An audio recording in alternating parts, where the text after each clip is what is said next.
Breakfast சீரிஸ்ல இன்னைக்கு pumpkin puri தான். இதுக்கு வந்து நல்லா மஞ்சள் பூசணிக்காவ தோல் சீவிட்டு நல்லா வேக வச்சுக்கோங்க. இல்லன்னா ஸ்டீம் கூட பண்ணிக்கலாம்.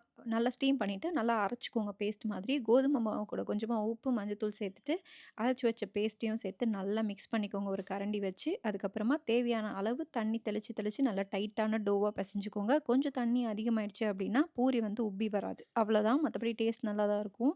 ஸோ நல்லா டைட்டா பெசஞ்சுட்டு ஒரு 15 நிமிஷம் போல நல்லா ஊற விட்டுருங்க.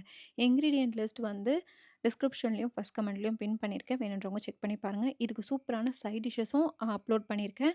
அதுக்கேத்த மாதிரி சைட் டிஷ் பண்ணீங்கன்னா செம்ம டேஸ்ட்டா இருக்கும்.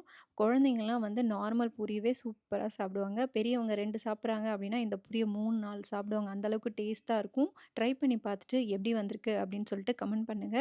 இல்லைனா இன்னும் வேற என்ன ரெசிபி நான்லாம் போடணும் அப்படின்னு சொல்லியும் கமெண்ட் பண்ணுங்க. இதே மாரி சூப்பரான ரெசிபியோட வந்து பார்க்குறேன். அதுவரைக்கும் ஹேப்பி குக்கிங் அண்ட் பாய்.